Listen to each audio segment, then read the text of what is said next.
Hello, everyone, and welcome to a brand new episode of the Jams and Tea Podcast Now, where we talk about the goings on in the world of music, what we've been listening to this week, and various topics that we choose from every single week.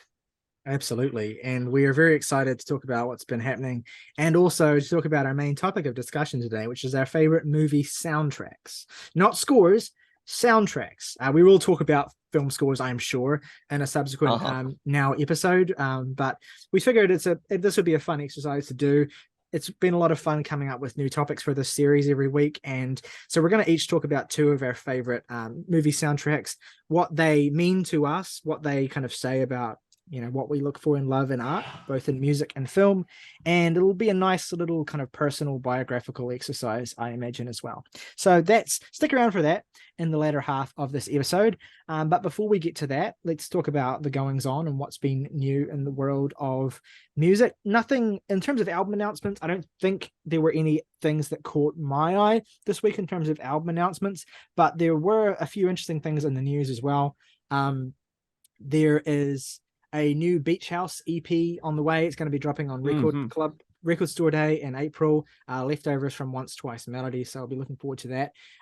The biggest news item of the week, again, it was a pretty slow week. Well, obviously there was the Rihanna and the Super Bowl.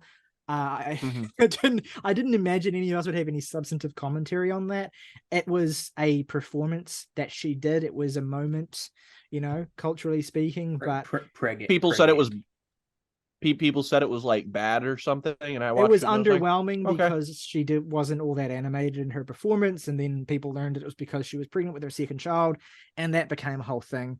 To me, like I don't find this all that interesting, and that's purely because there's nothing musical happening in association with this. We're still waiting for a new Rihanna album. What I've heard from Rihanna's camp is that the album is it's not very far along, and what was the last Rihanna album? Was it Anti? Yeah, Anti in 2016. Jesus. Which has had an interesting shelf life in the sense that I thought that album was very underwhelming when it came out, but it seems to, I guess, in the lack of any subsequent music from Rihanna, it seems to have kind of been reassessed as this sort of minor masterpiece from her, because I guess there's just very little music that's come out of her camp. There's some good songs on it. Kiss It Better is a great song, but it's just I've never gotten the legacy that album is kind of built up. I think that it was seen as at the time anyway, kind of a pioneer for the sort of wave of like, pop music that's actually really sad TM that sort of like was ushered in by people like Lorde and stuff at the time, and this is sort of like a precursor to that, I guess.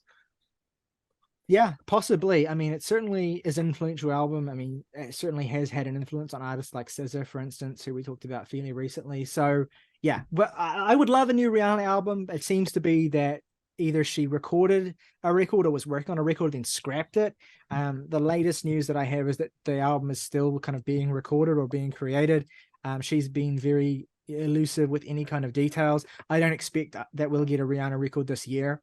Although the Super Bowl performance is, it's fascinating that she's chosen to perform this year. Perhaps it was all to kind of hype up herself and her pregnancy announcement. Although, it's interesting that she's had, pretty critical comments to say about, the NFL and you're going to say it's pretty interesting that she has children. No, she's had some, pretty harsh comments towards the NFL and their kind of torrid political history recently. So there's a lot of, it's interesting that she's suddenly changed her mind and decided to perform. I don't want to sociologically analyze that. I don't care. I think it's cool that she's, out there creatively doing stuff, but I wonder if this is all leading to anything, or if it is just... What is she cooking? What is she cooking? Exactly. What is she building in there? Is the real question. A baby. I think that's going to be it for a while. Yeah. She's mother, literally. It's so funny seeing the conservative commentary on this, and people being like, A$AP Rocky is being demasculinized because he's carrying her baby in the fellas. Is photo. It gay to fuck Rihanna twice? Is it gay to... It's been a couple more times than that too. Probably. Is it gay? Yeah. Anyway, so that was funny. To me, the news item that I found the most amusing this week, although it was less a news item than kind of an ongoing one-sided beef, is that Dave Davies of the Kinks has got some feelings about Elon Musk, stemming in large part from the fact that the Kinks are now active. They haven't put music out since I think the early 90s, and they've kind of been teasing that they're working on new music together, and they're kind of re-gearing to, have a little bit of a comeback or whatever, or that they've kind of sort of already started that. They're celebrating their 60th anniversary as a band this year, which is the biggest thing that Dave has been tweeting about a lot. Obviously, the Kinks are one of the most influential rock and roll bands of all time. And if we're being frank, they're probably as influential as bands like the Beatles, the Rolling Stones, and the Beach Boys, if slightly less discussed. And we will be discussing them in a record club very soon. So Dave is very active on Twitter, and he's been sort of hyping himself up, hyping the band up with, and he's earned it. The Kinks are living legends.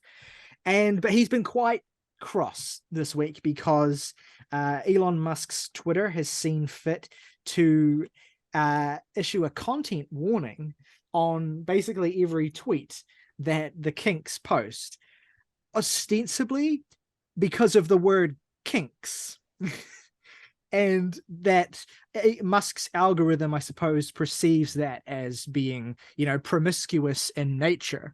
And Dave has, taken to his Twitter to clarify, we called ourselves the Kinks because we saw ourselves as outsiders who are kind of, putting a kink in the armor of, that's not how the phrase goes, or what he said, but, who are kind of, rebelling against the, the straight and narrow of the normal, what was expected of people at that time. Utilitarianism. Yeah, so that's kink is also just a word that has more than one meaning. Yeah, but not according to Elon Musk's Twitter. According to Elon Musk's Twitter, if you're using the word kink or it's plural in a tweet, you are a harlot who is promoting inappropriate content. And Dave Davies. The flag is just the scarlet letter. I mean, let's be real. Who doesn't have beef with Elon Musk these days? Yeah, but I mean, it's just. I got beef with that motherfucker. I'm writing a diss track. Yeah, but of course, it's just the sort of thing that you don't expect. I mean, I got really sad this week that David Crosby wasn't around to comment on this, because I'm sure he would have. Yeah. And so that happened this week.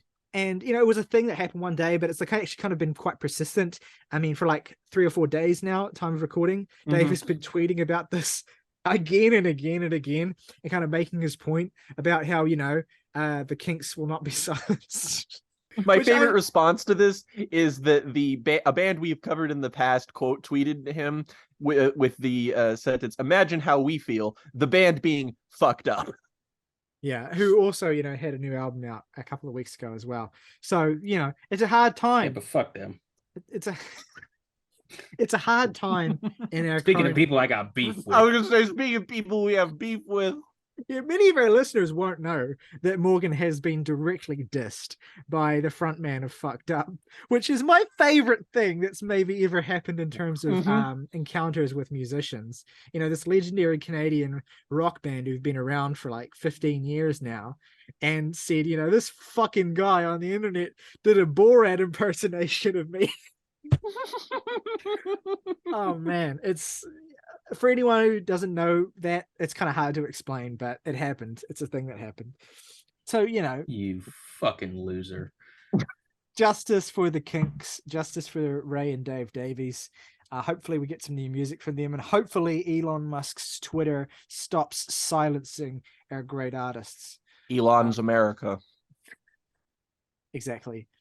Slightly less kind of eventful, but seems relevant to the interest of this podcast. Amanda Shires and Jason Isbell performed on Fallon this week, performed a song off of her recent album, which I think is called Take it like a man. Take It Like a Man. I was gonna say Walk Like a Man, but that's a Sopranos episode.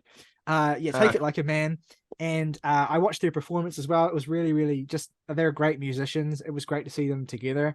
It was just awesome to see Isbell up there on stage, not being the center of attention and just purely, you know, playing second fiddle, no pun intended, to his literal fiddle playing wife. And it was funny because like all of the band were dressed like you know, like late 80s sort of vampires, like, you know, Catherine Bigelow's Near Dark sort of aesthetic. It was a really funny did you say Catherine Bigelow? Bigelow. I did it, I'll do it again. We'll do it again.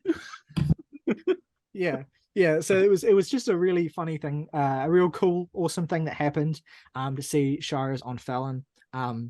Yeah, so check that out if you don't. It's a great performance. More music. Where is the new album, Jason? I mean, give it to me. Yeah, I mean, not that we're, you know, this was all about Anna Shires, not Jason Isbell. That's well, she gave us a new album. Yeah, so we don't need to talk to her about anything. And she features on all of Jason's stuff, like in the last. Anyway, moving swiftly along. New singles this week. A couple of new singles I want to shout out. There was one new song from Shushu from their upcoming album Ignore Grief called Harump that I listened to this week. Very atmospheric, abstract, bit of free jazz, very akin to early Shushu stuff. Seems like their new album might be, I mean, compared to their more recent stuff, which has been a little bit more song based, the new album might be a return to some of the more abstract stuff. Really curious to see how that turns out. And the other song was really song based. It was literally. I know, it's just funny that you have to qualify that. The other single that came out this week that I want to mention, and I've not been looking forward to mentioning this because I've just not been looking forward to your response to my feelings here. But heavens, Lana Del Rey put a new song out this week called A&W. Oh no, it's good. You like it? Have you've heard it? Yeah, I liked it, and I'm a Norman fucking Rockwell hater. I was coming in here fully expecting, first of all, to be the only person who gave enough of a shit to check it out, but also I was getting ready to do my like very muted defense of the song because I'm terrified of overhyping it. I heard a friend of the podcast, Coffee, talking about it, and just from what he was saying, I was just like, really? Is this really worthwhile? And I wonder how friend of the podcast Coffee sounds to anyone who doesn't know us.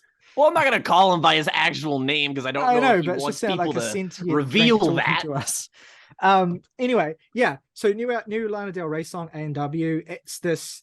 First of all, it's the most I've liked anything Jack Antonoff has produced in a good while. It sounds great. It's this, you know, it's got this real sort of kind of cavernous depth to its production, and it starts in this very sort of atmospheric, sort of eerie place that reminded me of some of the, you know, the stranger moments in some of her more esoteric music. Actually reminded me a little bit of, you know, I know it's not a great album or even a very good album, but it reminded me a little bit of some of the aesthetics of Ultraviolence, which is an album that I like parts of. I think that album is slightly overhated. I don't like Lana Del Rey, but I certainly don't hate her. I don't have enough feelings to like tremendously dislike anything she's done. She's got good songs. But anyway, it starts in this very sort of nocturnal, for real got a song space called Paris, Texas on this album. Yeah, it's that. I'm going to get to the album in a second. It starts in this very eerie space, and it becomes this sort of slinky kind of trap pop, nocturnal sort of melodrama, but on a really bad trip sort of feel that it's like that song on the new Ethel Cain album, the fucking, you know what I'm talking about, the one really fucked up song where she sings about fucking people, that one. Yeah, is it Gibson Girl or is it a different one? Gibson Girl. Yeah, that's it. That's the one. Yeah, I got that vibe very much. And you know, and it made me interested in the new Lana Del Rey album. Maybe we should talk about it when it comes out. Look it up. I'm down. 80 minutes long. Fuck. God damn it, Lana. But hey, look, I'm gonna listen to it. So which is, you know, I haven't listened to her last two records, they just haven't interested me. But this seems singles were boring as shit. It seems as though Lana's approaching this with a little bit more of a kind of, creative verve than maybe she had on her last two projects. So I'm interested in checking it out. There's some cool collaborations on this record as well. It has If some people of the most... think it's good, I'm open to it. But if it's another like, oh, ho, ho, no. Well, yeah, we'll see how it comes out, whether or not we think it would be suited to a full formal review on this podcast, which I'm sure would just be you and me, Jake. But, we'll see what happens there. It has some interesting features on it. Father John Misty's on it. Bleachers is on it. The kind of internet rap artist Tommy Genesis, who I'm pretty sure I only know from collaborations with Charlie XCX, is on here, which is fascinating. It also has some of the most Lana Del Rey ass song titles that I've ever heard. I mean, the album itself is called "Did You Know That There's a Tunnel Under Ocean Boulevard," which is a thing you could call your album. I'm actually not sure. I actually don't mind when artists name their albums sentences. It's just different. I mean, I mind it when they name them like gay sentences like that. There's a song on here called "Grandfather, Please Stand on the Shoulders of My Father While He's Deep Sea Fishing." Shut up, Fiona Apple. But look, it's a 16 song 80-minute album. I am gonna check it out. I am looking forward to it. It's it might be. I hope it is interesting. That is all. It is funny though that she's got Father John Misty on this album, because didn't she have a song shit talking that man on Norman fucking Rockwell? I don't know if it was him. I feel like that he's written for her before. But I don't know. I don't remember. People talked about it, like they might have hooked up or something, and she wrote a song about him. I don't remember what this was. That feels like the kind of thing people would just make up because they want to believe it's true. That's very possible. Manufactured beef. Look, say what you will about Lana Del Rey. I do think, and I've always thought, that she is an artist who genuinely views the music she makes through a creative lens. I think of her as someone who makes music cynically. Sometimes her music can sound cynical when she's in a particularly dour mood, but I think she's an artist who views herself as an artist and tries very, very, with a lot of purpose and passion, to make art. So I want to give the new album a decent chance. I think that at the very least it could make for a really, really interesting conversation. So yeah, but A&W really enjoyed this new song. It's eerie, it's moody, it does a lot of things that feel genuinely new for Lana, and I like her vocal performance on it as well. Lyrically, I think it's pretty good too. There's some lines I think that are really strong on it. Yeah, we'll see what happens with the upcoming Lizzie Grant album.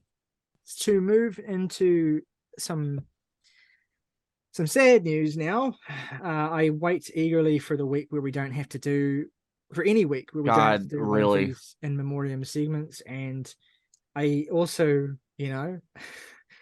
it feels as though each one of these we do is more painful in some ways than the last. This is certainly the most painful for me, because this week we lost the great Trugoy the Dove, David Julicoeur, way too young, one of the founding members of the legendary rap group De La Soul.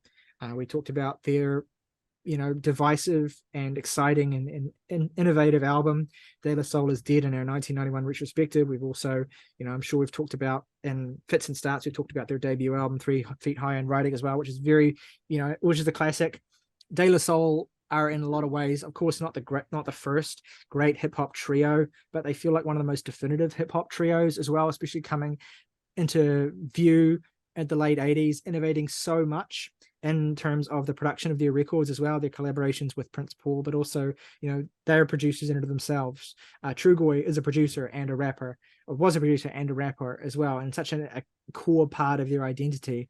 And throughout the 90s and throughout their later period records as well, which, the thing that people were commenting on as well around this, the thing that kind of made it feel doubly tragic is that, after going through a lot of, terrible record label bullshit for years and years and years, De La Soul finally agreed to, or finally came to an agreement with their label, or with their former label, to have their albums put on streaming, which they haven't been for the most of them haven't been on streaming anyway. I think their last album was on streaming, but their early classic records, their 90s records, have not been on streaming, and that is happening in a couple of weeks' time. I think they're all going up in early March. And it's, it's tragic that Trugoy won't be around to see that as well. De La Soul were one of the bands that were paid tribute to at the Grammys last week as well, in the big sort of extravagant hip-hop throwback sort of anniversary of hip-hop sort of thing that they did at the Grammys last week, and De La Soul, one of the bands that were, tributed at that show. And I believe, I think, I don't remember if the other members of the band were there, but of course True wasn't. Anyway, yeah, it's just it's a staggering loss. It's just heartbreaking. Again, such a fixture of hip-hop, classic hip-hop, of all of hip-hop as well. And of course every member of that trio is so integral to all of their music and to everything that they did. Yeah, it's really gutting. It's really gutting as well, especially to be losing artists like this who should not be going this young.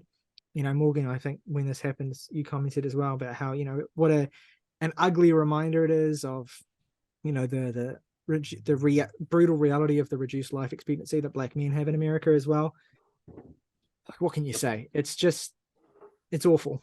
It's really between losing him and MF Doom in this decade, there's just a long shadow hanging over these past couple of years.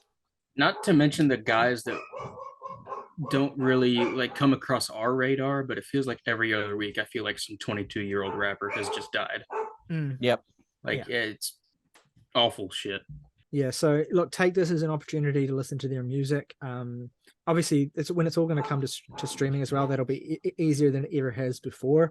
When that happens as well, we'll be sure to talk about it on one of these now episodes, make sure we highlight it as well. Will be a great opportunity. I look forward to using that as an excuse to listen to some of their later records as well and revisit my favorite ones. Well, moving on, a couple of days ago in our last video on this channel, we talked about the new albums from Paramore and Yo La Tengo, two records that were very easy for us to choose to talk about because there are two bands that mean a lot to us. But there were a lot of great albums that came out on the same day or around the same time as well that I want to just talk about really briefly. There's a new album from Kelela, legendary British R&B soul artist who made huge waves with her EPs in the early 2010s, and then with her fantastic debut record, 2017's Take Me Apart, one of my favorite albums of that year, after a record which came out around the same time as the last Paramore album. Jesus. And so it's been a long time waiting for new music from Kelela, but we finally got it last week. Her new album, Raven, which is a beautiful record. It is extremely gorgeous, sort of dovetailing into this incredibly atmospheric and sort of hypnagogic sort of post R&B space, if I can say those words without sounding like a pretentious hipster. It's a gorgeous album. The production is lush beyond words. It is heavily atmospheric, and there's less focus on the house beats and the propulsion that made Take Me Apart feel a little bit more immediate. I definitely prefer that album. This album is a little bit more of a mood record, a little bit more of something that you just kind of put on and let wash over you. I don't mean that in a negative sense, but it's certainly something that didn't leave the same impression on me personally. But a lot of people have loved this album. It's been very well praised for good reason. It has great songs on it. Enough for Love is great. Happy Ending is great. Contact is the song that I really like as well. Raven, the title track, Bruises. A lot of really good songs on it. It is just a record that I think may not be for everyone, just for how purely atmospheric it is. But Kalela's voice is always amazing. She's an outstanding presence, and it is a record that is worth hearing as well. She's obviously one of the most interesting and one of the most culturally relevant and exciting artists on the Warp label at the moment. So it's just always a treasure and a treat when we get new music from her. The other sort of major R&B adjacent release that came out last week is an album from an artist that I wasn't actually familiar with before this week. I learned about them purely through the hype that this new album was generating. I guess you would typically maybe describe her music more as psychedelic neo-soul than R&B, but the artist is Liv.e. That is Liv.E. And she has a new album out called Girl in the Half Pearl. It is, similarly, it's a sort of atmospheric and exploratory vibe. It explores a lot of darker themes for this artist, from what I can gather, although I haven't heard her previous material. But I was really captivated by this. I enjoyed this more than I was expecting to, especially after being let down a little bit by the Kelela album. I thought there's so much that's going into this record production-wise. Aesthetically, she's pulling from jazz she's pulling from jazz, she's pulling from different forms of psychedelic music, she's pulling from jungle music, house music, all these different kinds of things. It is a very eclectic album. It is a very messy album, quite by design as well. Lots of really short tracks, has this collagey feel, the sort of album you just put on and let it kind of run through rather than sort of picking apart what's going on from moment to moment. But there are great songs on it. Wild Animals is a fantastic song. Lake Psilocybin's a fantastic song. Find Out's a fantastic song. Reset's a great song. It has a little bit of a Flying Lotus vibe, and I think in the way that it moves and the way that it progresses. And I found it to be really, really captivating and really, really intriguing. I don't think it's a fully great album per se, but there is just so much that's going on from moment to moment that where she's pulling from different points of reference and doing different things and conveying this mood of, I guess, sort of darkness and grief in a way that feels distinct and memorable. So I really enjoyed listening to this record. I'm probably going to go back and listen to it a few more times, put it on while I am working, because I found it to be really interesting and really intriguing. And you know, it's getting a really, really good reception. Both it and the Kelela album got best new music from Pitchfork this week as well, which was, you know, great to see these artists getting that kind of recognition, but particularly Liv.e, because obviously she's more of an underground artist. So yeah, if any of the ways I've described this sound intriguing to you, check it out. I think that it's one of the most creative and original sounding albums that I've heard this year so far. And the last thing I want to mention is an album that is kind of conspicuous in its absence from our review lineup, because it's a huge album, getting a lot of attention lately, and maybe we will talk about it next week. Our lineup for next week's reviews is not set in stone yet, but I want to mention it very quickly, very briefly. The new album from the great Caroline Polachek, formerly of the fantastic indie pop band Chairlift, since become a solo artist in her own right with 2019's Pang, which was a great set of really immediate and really hooky pop songs that I really, really loved. She's back this year with her second solo album. It is called Desire, I Want to Turn Into You. It's an interesting new direction for Carolyn. The production value of the record is massive. Obviously, a lot of money has gone into it. It's very eclectic sounding. It's being warmly received and widely regarded by basically everyone. And I don't quite get it. I'm not quite on board with it. I haven't quite seen the vision with it yet. I think there are a few really good songs on it, especially the first 4 songs, but the whole thing has kind of left me feeling a little bit like it's missing the impact and the hooks and the simplicity that I liked in Pang. But that said, it is absolutely a more ambitious record. It's a record that does more unusual things with its song structures and incorporates more unusual instrumentation. So it's obviously a record that I think commands respect and shows that Carolyn is developing as an artist, and basically everyone loves this but me. So it's probably likely that you will too, and maybe it'll grow on me.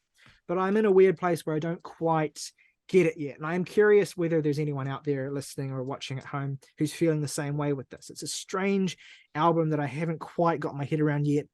If that changes, or if either Jake or Morgan or anyone who's on the show with us feels strongly about it, I'm definitely open to us talking about it. But it feels like it would be weird no matter what for us not to cover this, especially since we have is that a fucking Skrillex album that I see in its place? Yeah, I was gonna mention that with you guys. Apparently, the new Skrillex album's pretty good.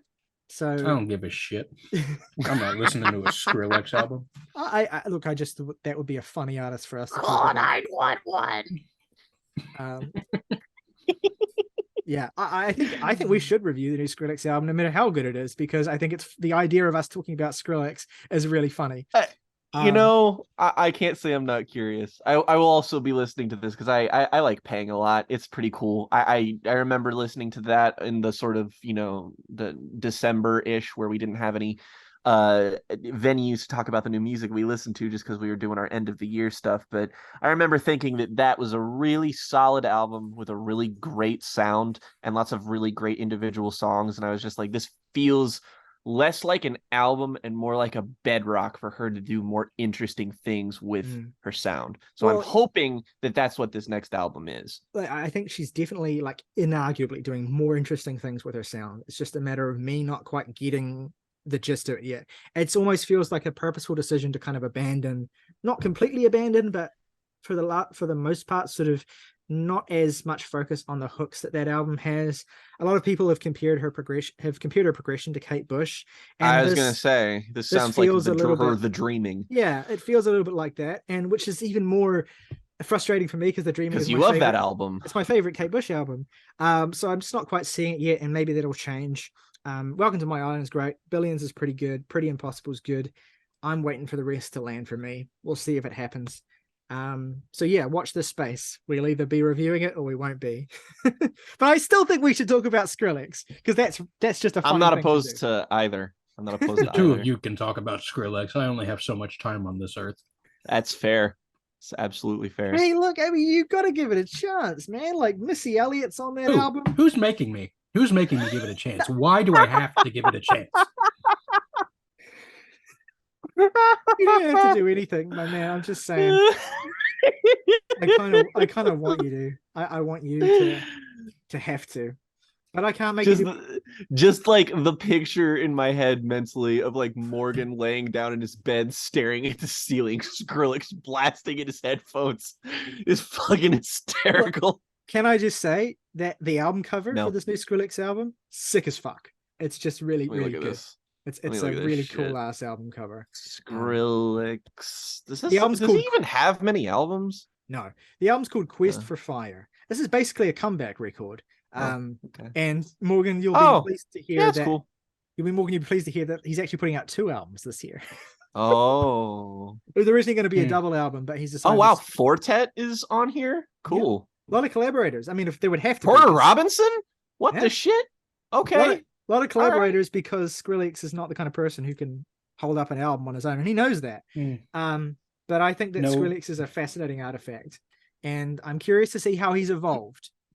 Well, before we move on to our main topic of discussion today, I want to check in and see, Jake Morgan, if there's been anything you guys have been listening to this week that you want to shout out, anything that stuck out to you. Well, I have really one umbrella thing that I want to talk about, but before I mention that, in way of new releases, I have heard something that I have talked about on this podcast before, looking forward to. At the very beginning of this year, I talked about getting into the music of a band called the Serpent Column, via their sort of most acclaimed record, Mirror in Darkness. I talked about listening to that and how the guy behind that project, pretty much the sole contributor to that band, has sort of teased that he has been like going under his solo name Theophonos and is going to make his own music that's a continuation of the Serpent Column's sound. And that album was released all of a sudden, no fanfare whatsoever. I just got a notification for Bandcamp that was just like, yo, it's out now. And I was like, holy shit. And it is called Nightmare Visions. It is a new album from him. It is 30 minutes long and it fucking slaps.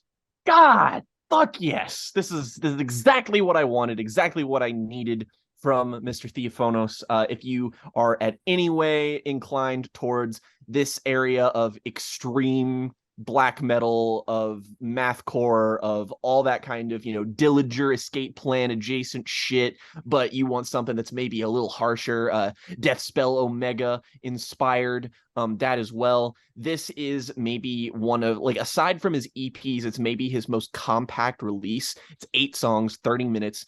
And it really just does not let up. It's got some of the best songs he's made so far. Maps of the Future, Thousand Imaginary Swords, The Closer of Days Past is a titanic 8-minute long song that is just absolutely fucking relentless.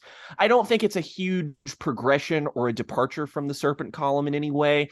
It really just kind of feels like a refinement of the sound and the production style that I feel like worked best on Mirror in Darkness and is very much on display here. The first and third record that he made under the previous band, they kind of experimented with more extreme styles of production that kind of, sometimes it was for the better, sometimes it was for the worse, but it feels like he's really settled into his groove as an artist. And while this doesn't depart from that in any way, it continues the through line of quality, the interesting genre combination, and it sets a bedrock for his solo stuff that I cannot wait to see more from. But as it stands, this is another quality release. If you want to try to get into his stuff, this is not a bad place to start at all, just because this is a sound that is so much that more than 30 minutes might be a big ask if you don't know what you're getting into. So this is absolutely worthwhile. And since it's, a relatively smaller artist and a new release that's doesn't have a lot of fanfare, I figured I might as well shout that out. Very, very good project. Enjoyed it immensely. And the other thing that I've been listening to this week is that it's Jake's Country Corner, because I've been listening to a whole lot of country, alt Americana, alt country, fucking folk, all kinds of shit. And it was mainly stirred on by the fact that the week before, previously, this got cut from the segment, but Morgan mentioned listening to Jason Isbell's Something More Than Free. And I was just sitting here like, I still haven't heard that album. What is wrong with me? I'm so stupid. I love Southeastern so much. I love Reunions, an album we talked about on here, so much. I love his records with the 400 unit in general are amazing. Nashville Sound is so good. I love it. So I was like, all right, I need to finally just kind of slay this dragon. And more like Jason Isbell in the absolute unit. I mean, that is one way you could put it, I suppose. But I listened to it and I was just I did not expect to come away thinking that this is probably his best album, at least that I've listened to. And I did listen to some of his other stuff. By the way, I listened to his second album with the 400 unit, Here We Rest, which I hadn't heard before. I still want to hear his first solo effort, Sirens of the Ditch, and the self-titled with the 400 unit, just so I can be as comprehensive as possible, because Jason's one of my favorite working artists. But Something More Than Free, this album, I mean, it was like a sledgehammer broke into my home and then proceeded to beat me to death. Sledgehammer. I wanna be your sledgehammer. Yeah, that one. This album is perfect. I not only do I think it's his best, I think that this is joined the upper echelons of Jake canon, just because I adore every song on this record. 11 of the best country adjacent alt Americana songs I've ever heard. Like I from the moment it starts with If It Takes a Lifetime, an amazing song, and then he hits you with that immediately after you get 24 frames. It's just like, hey, are you working like lower middle class American in your 20s, and do you feel old and do you hate work? Boy, do I have the song for you. It's 24 Frames by Jason Isbell. And all of this album just speaks to so many experiences that I feel are like so quintessential to like the modern zillennial, just like the idea of being sort of worked underfoot, the idea of wanting to escape from your current situation, the catharsis of hearing someone else talking about these issues. There's songs like The Life You Choose. The title track, Something More Than Free, is fucking devastating. God bless. I shed more than a few tears this week to that song. Speed Trap Town is also just some of the best storytelling Jason has ever penned. And it's also got songs on here that are just kind of straight bangers, like Palmetto Rose, and it ends strongly with To the Band That I Loved. And this album is, look, Jason is like, when people talk about in online spaces, like, oh, you need to, there's great country music out there, you're just not looking hard enough. Jason Isbell is one of the first people that people will point to in that sort of modern scene. And I think that like Southeastern certainly is getting more shine as the years go by as like a modern classic record, as it should. But I feel like the only person I've ever heard even remotely mention this album is Morgan. So if us pushing for you to listen to Isbell when we talked about Reunions, or just when we all talk about how much we love an album like Southeastern, which we will talk about later this year because it's going to turn 10, when we push for those records, I want to push this just as hard. All of his records are worthwhile to some extent. Even Here We Rest, which is an album I liked. I didn't get a whole lot from it, admittedly, just because instrumentally the album it's good, it's proficient, but it feels like instrumentally Jason hasn't figured out his singular identity with the 400 unit, or just as a solo artist, or just like, everything on here is tinged with a lot of very typical country music flourishes that I feel don't really add that much to Jason's sound. It's a lot of very good fundamental songs. Great stuff on here, like Alabama Pines and Go It Alone. And Codeine is a fantastic song, but just a lot of the stuff on here does feel like it has growing pains, for sure. So I wouldn't expect, the outright excellence of his later stuff if you want to explore that earlier on. But one blind spot I had to cover, since I was looking at Jason's earlier stuff and just want to listen to all of his records eventually, is that I finally checked out stuff from the band Drive By Truckers. And this is the band that Jason was in before he did any of his solo work or with the 400 unit. And this is another band that I feel like those same people that would point to Jason Isbell as being a great example of modern country music, this is another band that people will point to and say, hey, this is a worthwhile outfit. And I had only really been familiar with some material from their album Decoration Day, just because that was a song that Morgan had showed me very earlier on that I fell head over heels in love with. That's still one of my favorite songs that Jason has ever been involved with. The title track on there is just, again, one of the most compelling musical stories about revenge ever written. It's a great song, but I've never listened to their albums in full. And they have a lot of albums, and a lot of really great albums from the looks of it too. I mean, I haven't even explored all of them, but I listened to mainly 2003's Decoration Day and 2004's The Dirty South. And Jason's involvement with this band isn't as heavy, I guess, as you might want it to be if you're a huge fan of his. I know that he contributes like guitar playing more than anything else. Like, he does sing some songs on these albums, and they are certainly highlights, but it is mostly the other people in the band who shine lyrically and vocally. And I gotta say, these two albums are fucking great.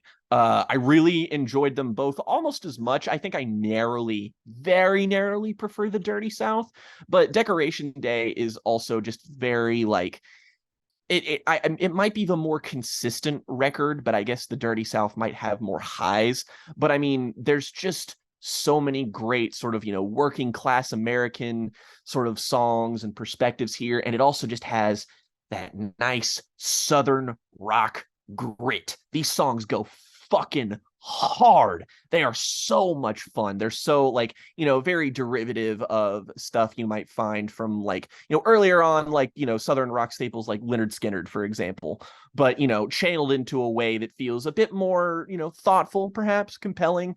And there are so many great moments on records like The Dirty South that they have some vocal presences that I will admit take some getting used to. Like, they just, again, they're very Southern. The accents are full on and twangy.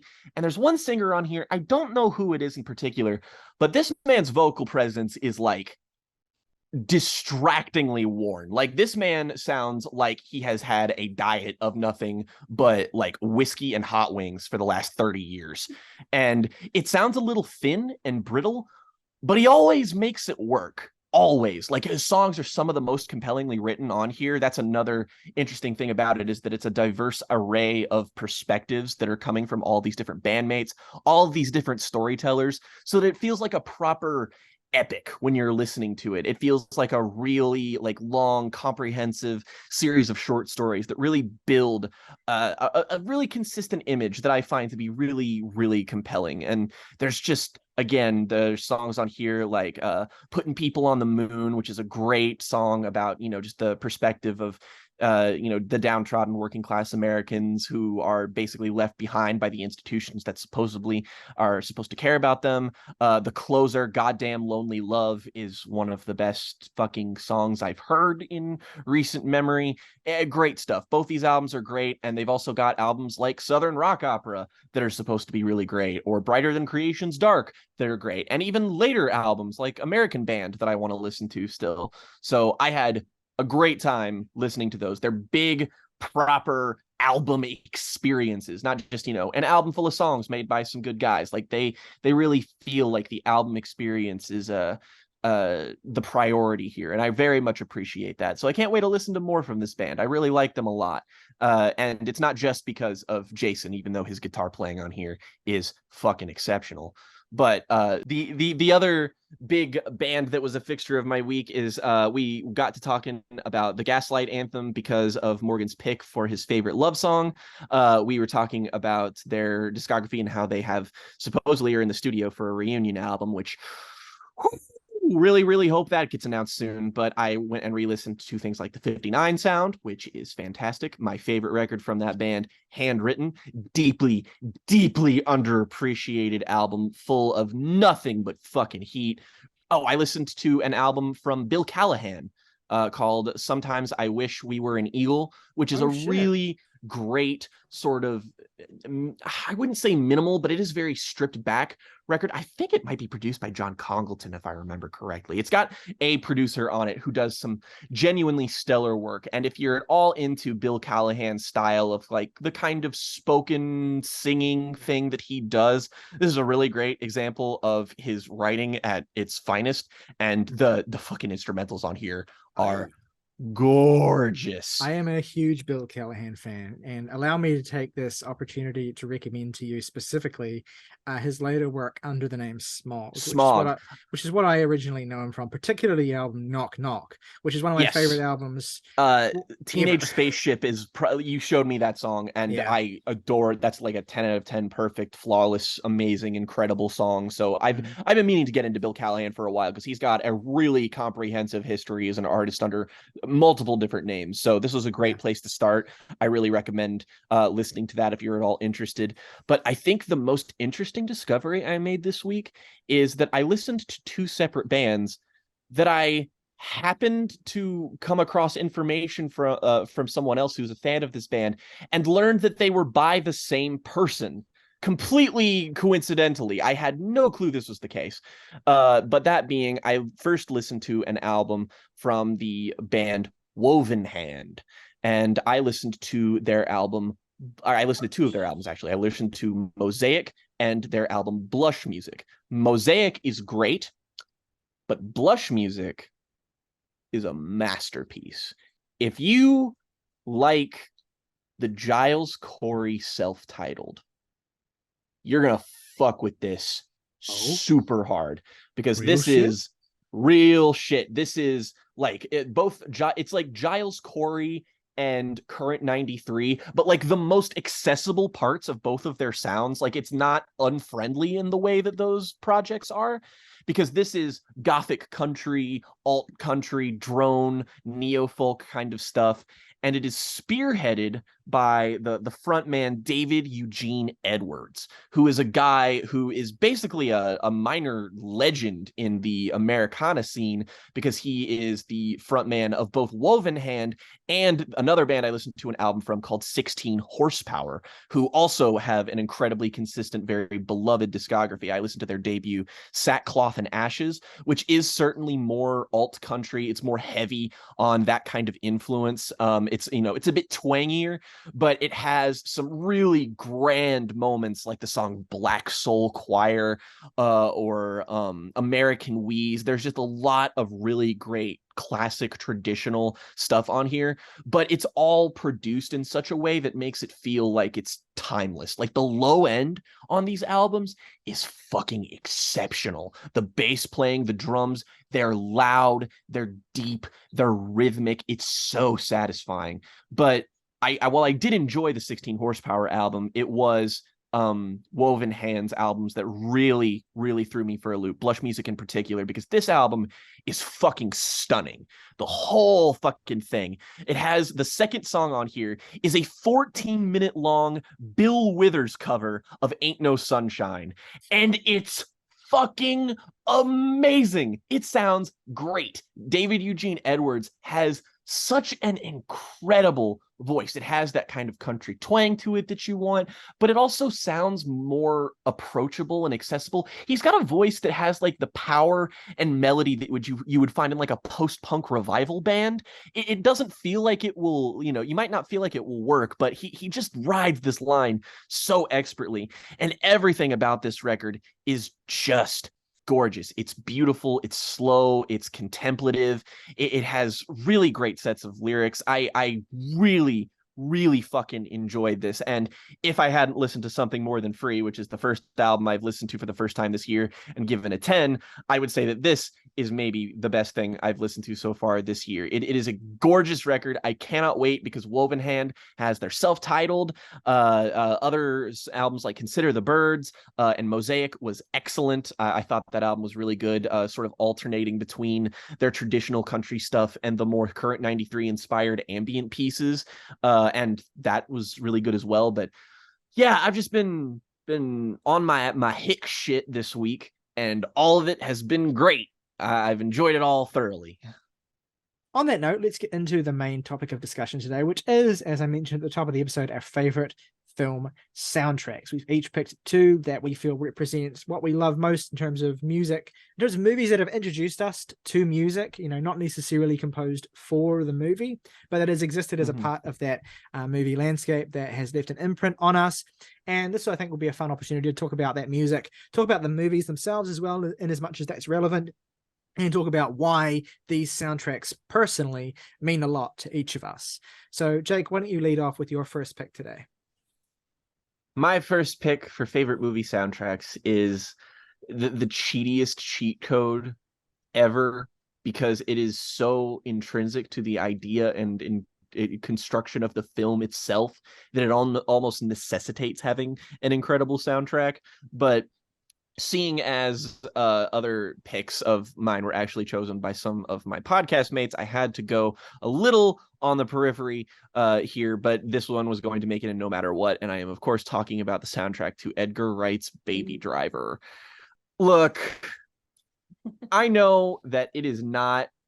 First of all, I am talking about the most canceled movie of all time because of everyone in it, unfortunately, which doesn't have anything to do. John Hamm, innocent. John Hamm, very innocent.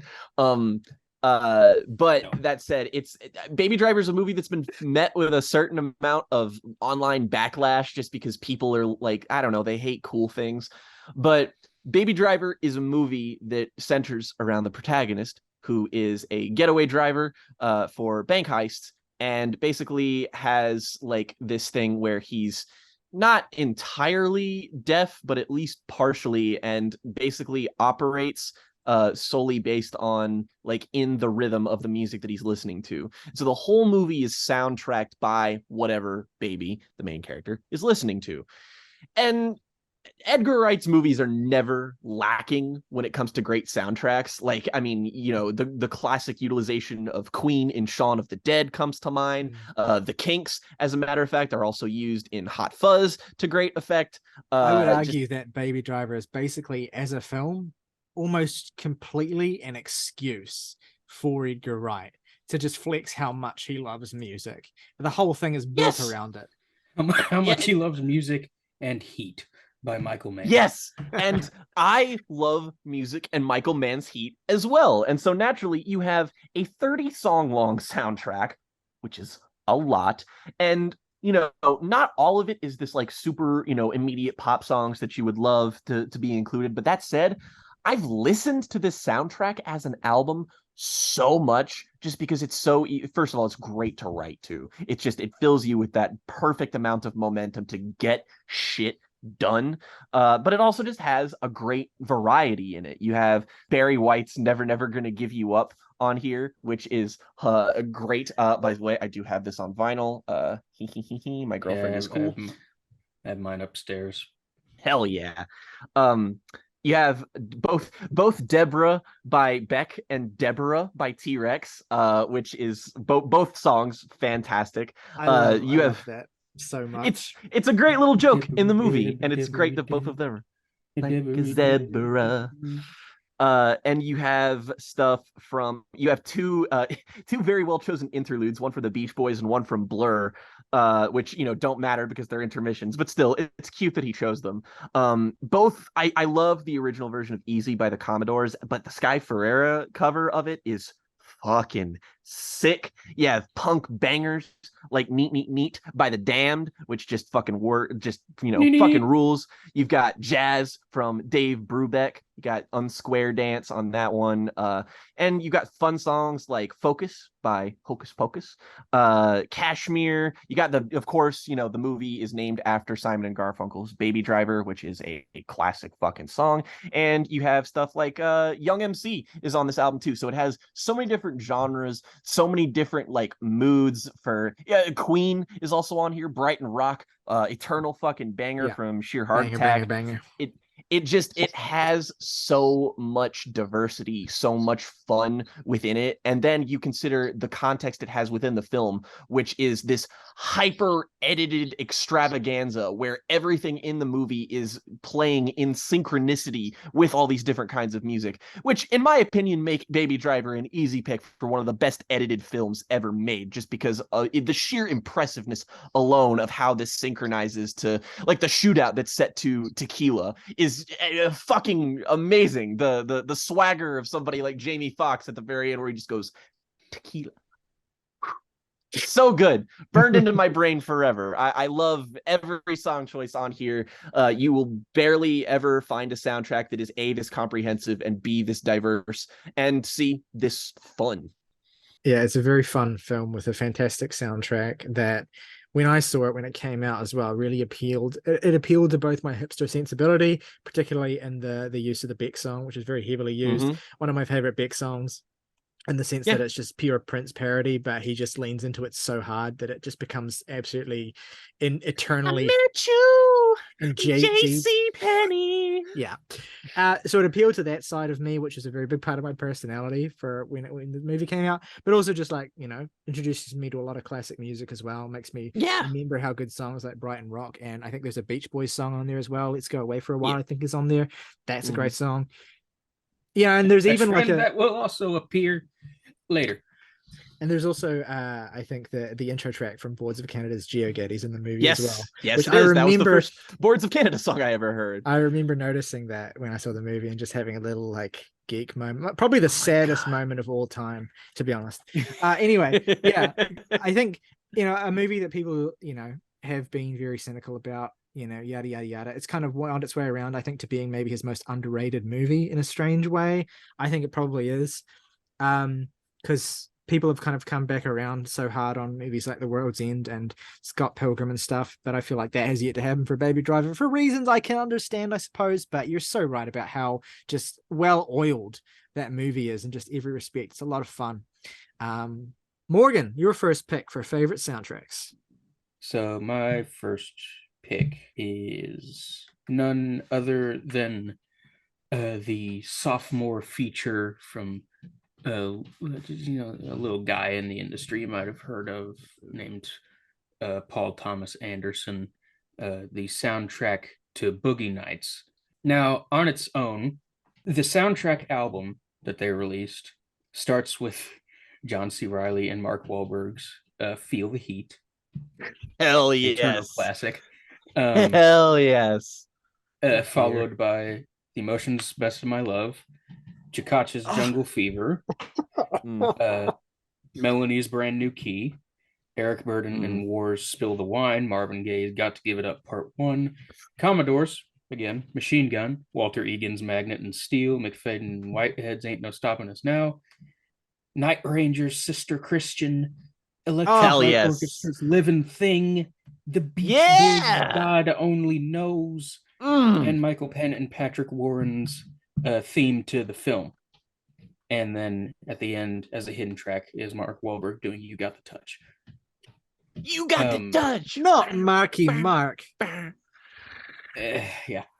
Not some songs that are in the film definitively that did not make the soundtrack for whatever reason. Voices Carry by Till Tuesday, 99 Luftballons by Nena. Did you mention the most iconic? I'm getting there. All right. compared to what by Roberta Flack, Boogie Shoes by Casey and the Sunshine Band, I Want to Be Free by the Ohio Players, Fat Man by Jethro Tull, Yeah. Mama Told Me Not to Come by Three Dog Night, Afternoon Delight by the Starland Vocal Band. It's truly an astounding soundtrack. It's definitely, I mean, just as an album, or even just if you want to make a playlist of everything that's on the soundtrack, that's an experience in and of itself. But the way it's used in the movie, the way each of these are used in the movie, I think this has just, I think if I were to make a top three list of the greatest needle drops in movies, the 1 and 2 on that list would be from Boogie Nights. And I honestly, I can't decide which one I like more. For me, the God only needle knows. drop. Well, that's actually not my pick. For me, the number one is Jesse's Girl. Just that's the song. That's a great the one. Rick Springfield classic. Not just because performed it's a great by- song. performed by an Alfred Molina that makes Dr. Octopus look like a fucking house cat.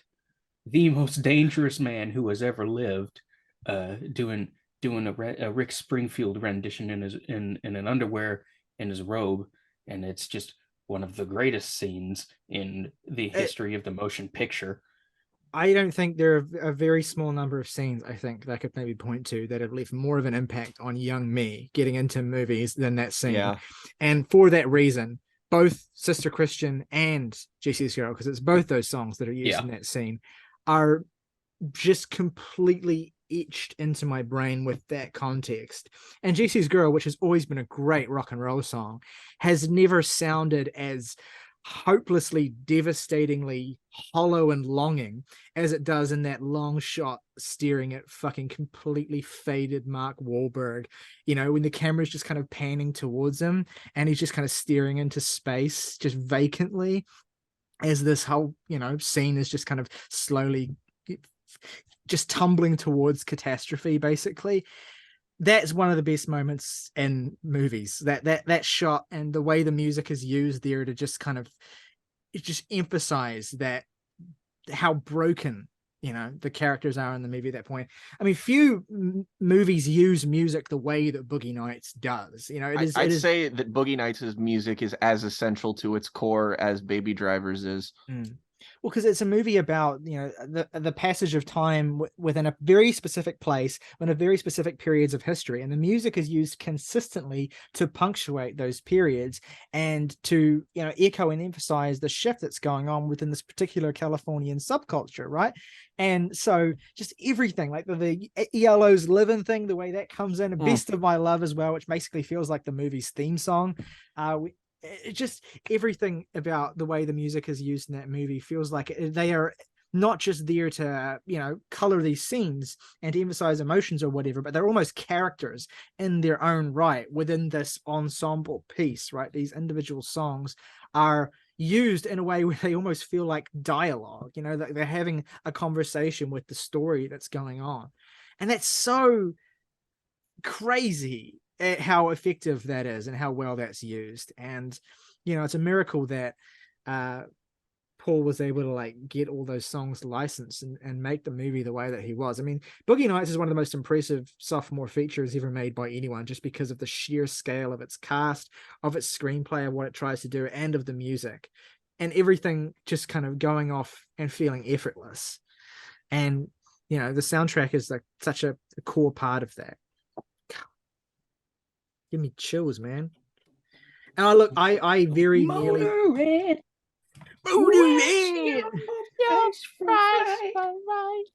yeah, I very nearly you know, it's funny, like I'm going to talk about my two picks in turn, and neither of them are probably the actual soundtrack that's left the most impression on me, which is Magnolia. And I deliberately left it out because, you know, I figured Morgan's talking about Boogie Nights, and anything I could say about Magnolia would just be the same sort of thing you say about Boogie Nights. Music's used in the same way. We need a Paul Thomas Anderson movie soundtrack on one of our lists, one way or another. Man is good at it. Put put that thumb in that Magnolia's soundtrack is basically every bit as good as Boogie Nights is, and music is used in such a central way there, and to the same effect as Boogie Nights. In fact, maybe it's even taken a little bit further. But for a period there in the 90s, and he's kind of drifted away from an interest in using pop culture that heavily in his more recent work. But for a period there in the 90s, no one was integrating the pop culture of music and the pop culture of movies better than, I guess Tarantino and Paul Thomas Anderson were both doing that in that period. But Scorsese. Yeah, sure, yeah, but Goodfellas and he feels Casino. different because he's kind of just It always is different, yeah.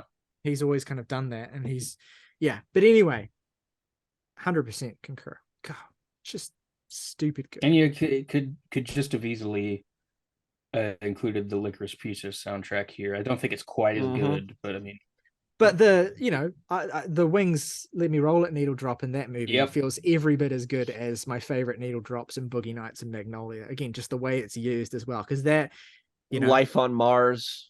Oh yeah, that too. I just want to shout out the Let Me Roll It needle drop, because that's like the one time where Paul McCartney has felt like a genuinely sexual being. And I just loved that Paul Thomas Anderson not fucking the girl is mine. We don't need to talk about that any further. Because even his love songs with the Beatles, his greatest love songs, they're sweet. Whereas Let Me Roll It is like, you listen to that song and you won't get it on. This man fucks. Yeah. So there's a shout out to the brief period in time when Paul McCartney fucked, and shout out to Paul Thomas Anderson for reminding us all of that. For giving everyone involved a lot of cocaine. All right. My first pick today properly is probably a little bit unconventional, because the music on this soundtrack is actually classical music that has been not rearranged necessarily, but has kind of been, a lot of it has been sort of translated or interpreted or moved over to what was at the time quite modern and cutting edge synthesized technology. And what this movie does with that classical music and with this new technology is such an integral part of what makes the movie what it is. And this was my mindset going into these picks. It's not just great soundtracks with great songs on it, but where the songs actually change the movie and make it what it is. And so my first pick is Wendy Carlos's soundtrack to A Clockwork Orange by Stanley Kubrick. The music of A Clockwork Orange, obviously the Beethoven stuff, the lovely Ludwig van stuff is such a huge part of what that movie is. But it's not just that, Beethoven's symphonies are cited ad nauseum in that movie. It's that a lot of the time they are translated over to like Moog synthesizers and other synthesizer technology and keyboards and all that sort of stuff to make them sound truly demented, right? Like they have this eerie, just uncanny first sound valley. You hear in the movie. Yeah. It's this uncanny valley thing where Carlos is playing with sort of dissonance, is playing with kind of how layered these textures can be and how they can clash, but not in a way that feels like utter wrong dissonance, but it just feels like, emotionally complicated. And of course, she did that again with The Shining as well, which is great at that. But just the unique style of picking these pieces of classical music, and it wasn't just Beethoven as well. Like she extensively cited the William Tell Overture. You think about the sex scene, or one of the sex scenes in that movie where it's sped up to the William Tell Overture. That's just one of the funniest scenes in any movie ever. And you also have extensive citing of Rossini's The Thieving Magpie as well, one of the great pieces of classical music that is such a huge part of what that movie is. But I'll always remember the just utterly demented renditions of Beethoven's Ninth Symphony and the Ode to Joy sequence in particular that are all throughout that movie, that Carlos just turns from an actual expression of genuine jubilation to this completely perverted, ruined, interpretation and utter like complete just subversion of Beethoven's vision. Like it's still triumphant. It still feels like this utter expression of sheer joy. But of course, it's not just the juxtaposition of that music with Kubrick's acts of extreme violence, but it's the way that Carlos makes the music sound through this new technology. It already sounds fucked up. You don't need to be listening to, Beethoven's Ode to Joy while, Malcolm McDowell is raping someone or having his eyes held open and being shown, horrific images.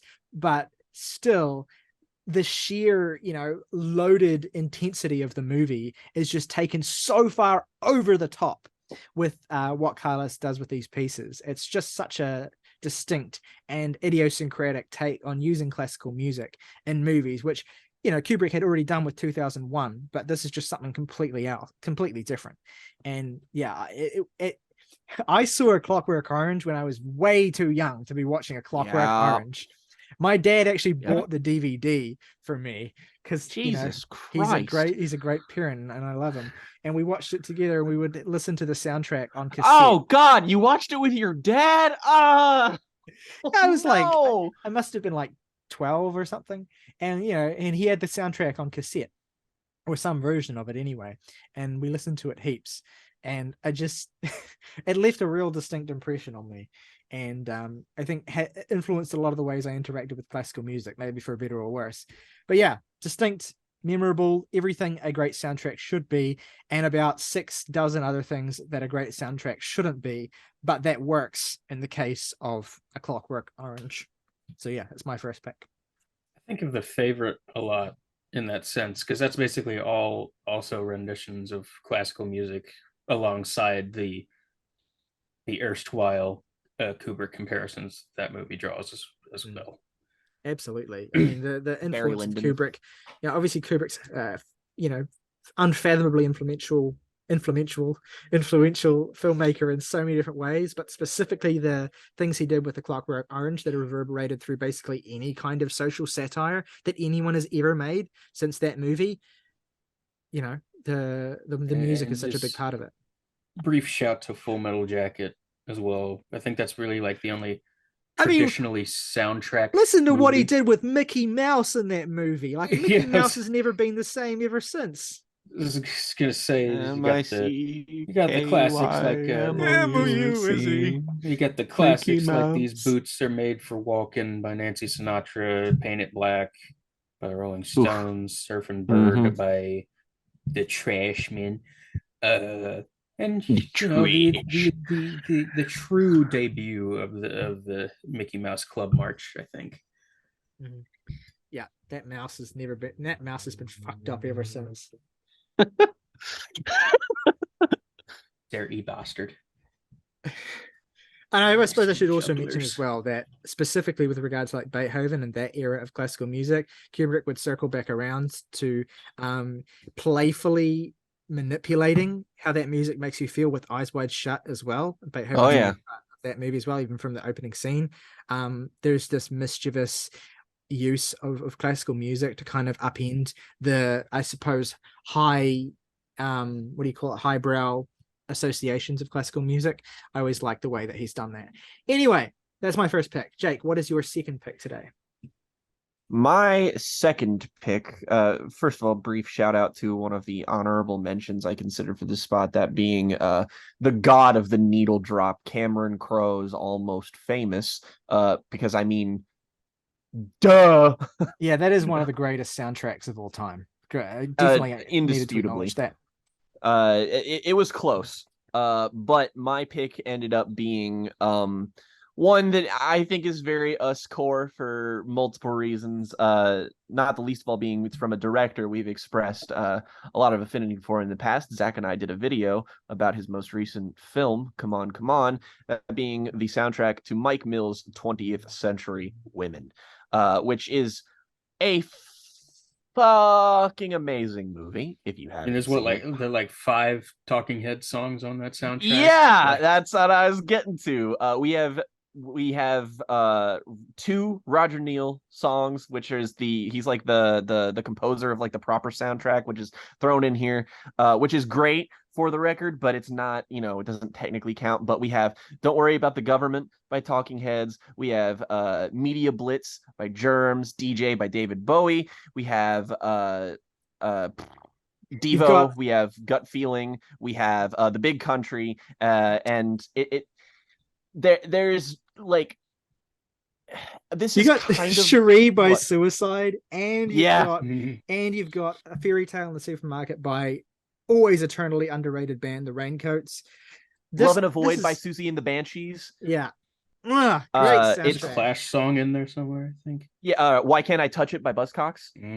Like this is like the definitive soundtrack to like the late 20th century, as like the name kind of implies. And it feels like, again, this is a movie that's needle drops are so essential to its actual DNA as a film. It's kind of like what Riley said in how it sort of charts the progression of a period of time, as this does as well. It's a bit more scattered in how it applies these things, but at the same time, it's essential to not only the identity of the movie, but I think more intrinsically the identity of its characters, and not just the situations they go through, but just the overall this is a movie I would describe as a post-punk movie. Same thing with Come On, Come On. It's all these visual ideas that it plays with are the aesthetics of post-punk. Like if you ask me what does Talking Heads look like other than, you know, the visual album that they technically have with Stop Making Sense, but I would imagine that their music, if it looked like something, it would probably look like 20th century women. And it's delightful, it's colorful, it's full of great songs, and it's also unconventional. I feel like a lot of picks for great soundtracks, you know, we want to gravitate towards the ones that have, you know, the biggest heavy hitters, the greatest pop songs. You know, I could have easily gone with like the Guardians of the Galaxy Volume 2 soundtrack, because that's a fucking cheat code, because every single song on there is one of the best pop songs that anybody has ever made.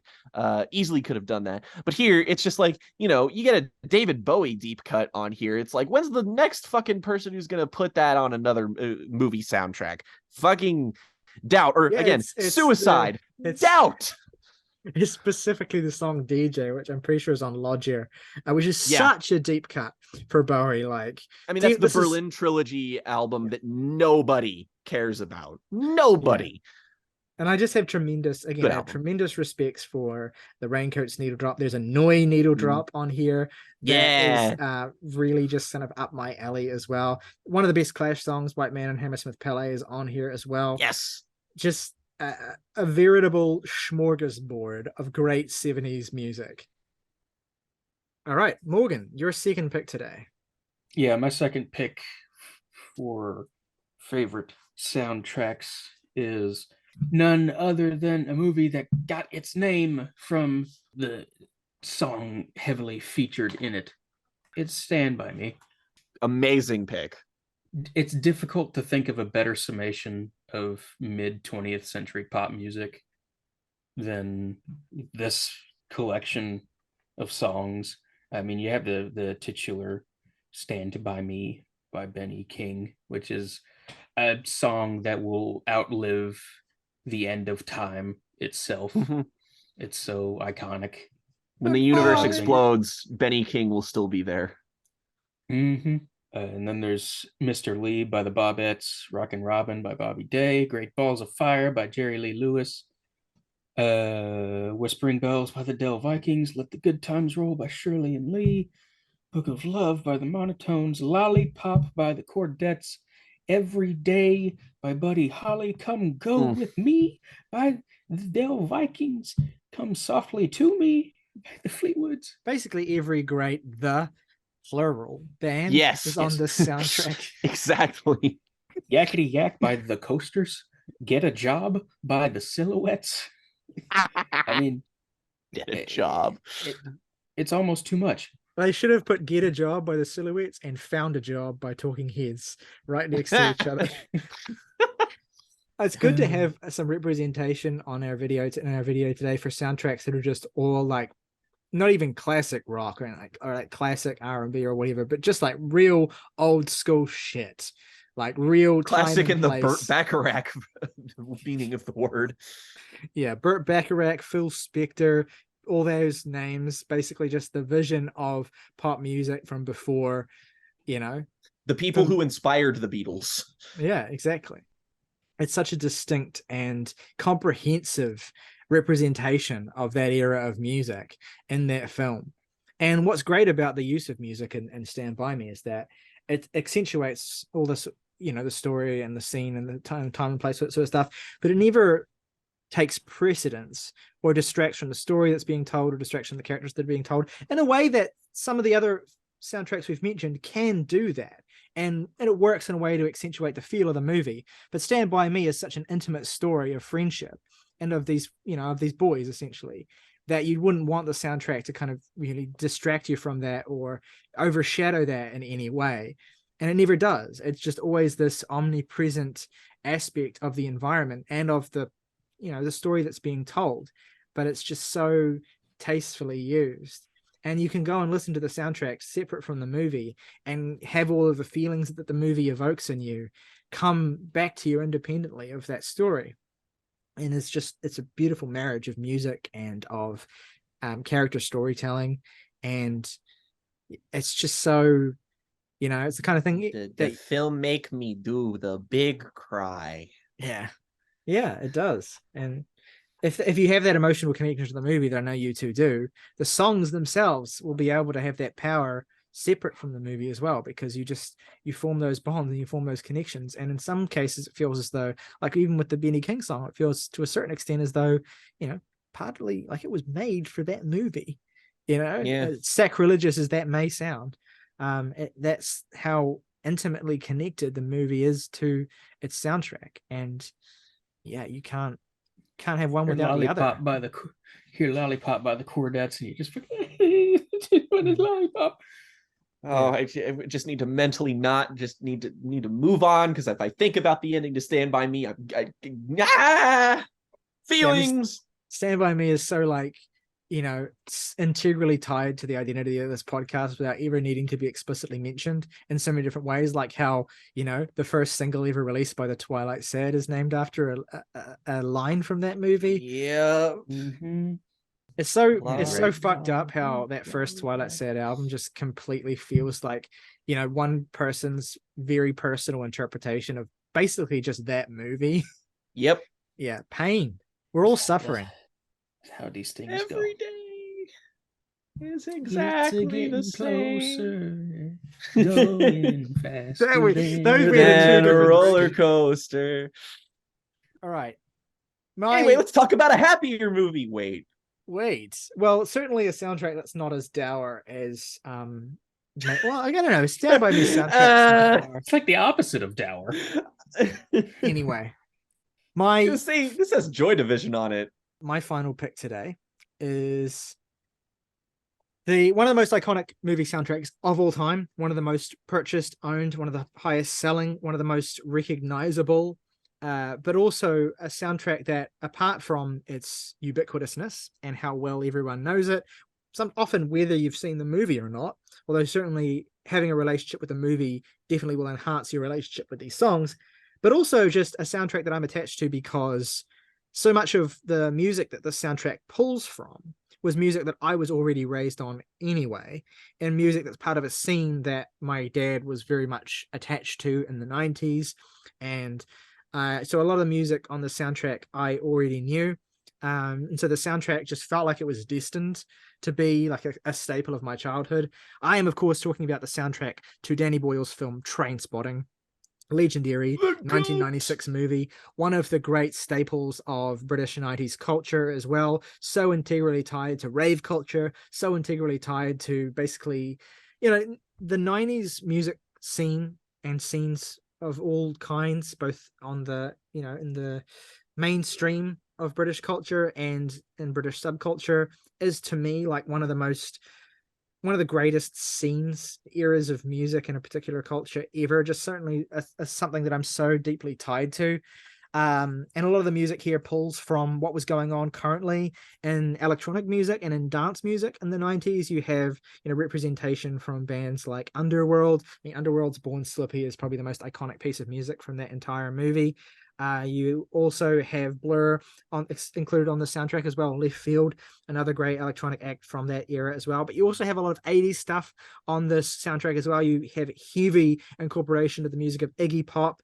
You have Brian Eno's music from Brian Eno's soundtracks on here. You have Primal Scream on here with their title track for the film. You have New Order featured heavily on here as well. Their song Temptation is another one of the most iconic needle drops in this entire movie to me, along with Lou Reed's Perfect Day as well. Like all the songs on the soundtrack are just there to so heavily imbue you with the feeling of just being completely faded from alertness and consciousness and just completely swept up in, you know, the nightlife and the world, not just of the world of heroin addiction, which the movie is heavily about as well, but just the whole culture that that those characters existed within. And it's so evocative of that. Heroin. Yeah, I mean, it's a miracle that song's not on the soundtrack, to be honest. Yeah. They probably figured that was a bit too on the nose. Yeah, I was going to say the same thing. Iggy Pop's Nightclubbing, another one of my favorite tracks on that. Just again, such a just dirty, you know, grimy piece of music. But again, Underworld's Born Slippy, one of the songs I've spent the most time in my childhood listening to. Just a beautifully iconic piece of that is probably the single greatest and most representative piece of music of 90s rave culture in the UK. Yeah, it also includes Sing by Blur, which is like the one really great song from their debut album. That's awesome to have recontextualized here. So much great music on this soundtrack. Everything about it is what else did you have on this thing? Yeah, you had Joy Division's Atmosphere, of course, which is just like, you know, a song you don't need to have an excuse to listen to. One of the great heroin songs of all time, which is David Bowie's Golden Years, is on this as well. Golden Years. Yeah. Golden It's Years. just such a transportative soundtrack for me. I listen to it and I'm completely taken back to my childhood and this saturation of culture that I experienced growing up because I had an incredibly, you know, passionate parent who was like such a part of that. But I think you don't need to have that to recognize the significance and the, you know, the iconicness and the power and the just sheer color of this soundtrack and how distinctive and compelling it is. You know, every needle drop that you hear in the movie, you recognize as a significant piece of music in the context of this film and stays with you as something that elevates the whole experience of the film and your whole understanding of the culture that the movie is basically giving you a crash course lesson in. And, you know, we talked about Edgar Wright's Baby Driver. I mean, Edgar Wright is someone who is so heavily influenced by this soundtrack and by this music that you can tell that it feeds into so much of the music that he loves and so much of what he pulls from in his own movies as well. So it's a little bit of a tie back to, you know, the first soundtrack that we talked about today in a weird way. So yeah, it's great. It's iconic. It's everything you want a soundtrack to be. It enhances the movie, but exists as its own compelling body of work separate from it as well.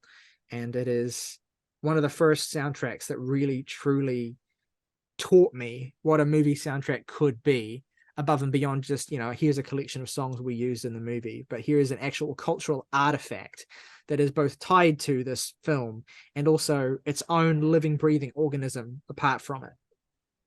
Masterpiece. I absolutely would have picked this if Riley didn't. So this was going to be on here one way. In fact, if you don't have the Train Spotting soundtrack on your list of favorite soundtracks, I don't trust you.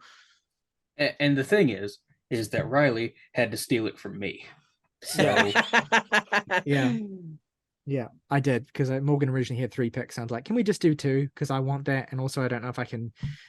3 might be too long for the video, but anyway, here we are. Those are our picks for our favorite soundtracks. Let us know at home what you think of our picks and what your favorite film soundtracks are. What are the ones that have the most personal significance to you, that feel the most iconic to you? We want to hear from you in the comments below, so let us know. If you enjoyed this video, please consider giving it a like and subscribing to the channel if you haven't done those things already. They both help us out a tremendous amount. If you want to go above and beyond and support us, you can hit the join button, and for just $1 a month, you can support the channel directly, become a member of the Jams and Tea family. And if you want to recommend us some music to listen to, your recommendation will go to the top of the pile. As always though, folks, rock over London, rock on Chicago, Capital One, what's in your wallet?